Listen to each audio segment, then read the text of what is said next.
কাটোয়া মহকুমা আদালত চত্বরে উত্তেজনা, তৃণমূলের ২ সাধারণ সম্পাদককে।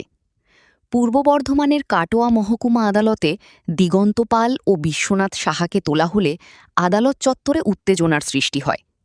প্রত্যক্ষদর্শীদের দাবি, ওই সময় তৃণমূল কংগ্রেসের বেশ কয়েকজন সক্রিয় কর্মী আদালত চত্বরে উপস্থিত হন। অভিযোগ, প্রথমে তাদের লক্ষ্য করে ডিম ছোড়া হয়। এরপর পরিস্থিতি আরও উত্তপ্ত হয়ে ওঠে এবং একদল ক্ষুব্ধ মানুষ তাদের ধাওয়া করে। অভিযোগ অনুযায়ী ধাওয়ার পর কয়েকজন কর্মীকে গণধুলাই দেওয়া হয়। ঘটনার জেরে আদালত চত্বরে ব্যাপক চাঞ্চল্যের সৃষ্টি হয়। পরিস্থিতি নিয়ন্ত্রণে আনতে পুলিশ ও নিরাপত্তারক্ষীরা তৎপর হয়।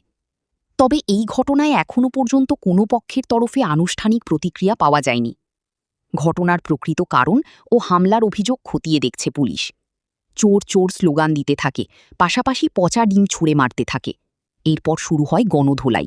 আমার কাটোয়া মনসাপাড়া 15 নম্বর ওয়ার্ডের বাসিন্দার আমি এখানে ঘুটকে পাড়ার বাঁধের ধারে, ওখানে আমরা কর্কেটের ঘর করে একটা থাকতাম, ওখানে একটা জায়গায়। তো ওইখান থেকে আমাকে মধু ভান্ডারী কাটোয়া থানার উনি যখন পুলিশ ছিলেন বা কী পদে ছিলেন সেটা আমি জানি না, তা ওনাকে দিয়ে দিগন্ত পাল, রবি চ্যাটার্জি আরও ওনাদের যারা সব ব্যক্তি আছে, আমি শুধু বিজেপি করতাম বলে, বিজেপি পতাকা লাগাতাম বলে আমাদেরকে নিয়ে গিয়ে ব্ল্যাঙ্ক কেস দিয়েছে। এমনকি আমি 3 বছর জেল খেটেছি।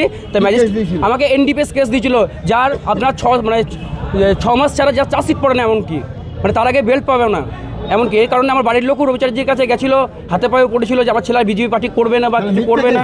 আমাকে ফলস কেস দিয়েছে। আমি যদি গ্যাজার ব্যবসা করতাম বা আমাকে দিয়েছিল কোডাইন সারফেক্ট, যেটা বলছে আপনার লিকুইড কাশির সিরাপ, যেটা তো ওটা যদি ব্যবসা যদি করতাম তাহলে হচ্ছে আমার তো প্রচুর ব্যাঙ্ক ব্যালেন্স থাকতো, আমার তো অ্যাকাউন্ট আছে ব্যাঙ্কে, আমার তো নাম ডকুমেন্টস, এখন আধার কার্ড দিলে সব কিছু পাওয়া যাবে। এখন গ্রেপ্তার হয়েছে, আমি ওই কারণে আমার ক্ষোভ প্রকাশ করবো বলে, এমনকি ভোটের 5 দিন আগেও আমাকে ফোন করে বহু রকম ভয় খাইয়েছে, থ্রেট করেছে। ওই কারণে আমি 2 দিন, মাত্র 3 দিনের জন্য আমি 3 দিনের সরকার পরিবর্তন হয়েছে, খুব ভালো হয়েছে। শুধু আমার একার কারণে প্রত্যেকটা মানুষের ভালো হয়েছে, আর এই সরকার প্রত্যেকটা মানুষের ভালো করবে। হচ্ছেটা কি? আপনাদের কথা তুলে ধরব আমরা খবরের গভীরে, খবরের মাঝে।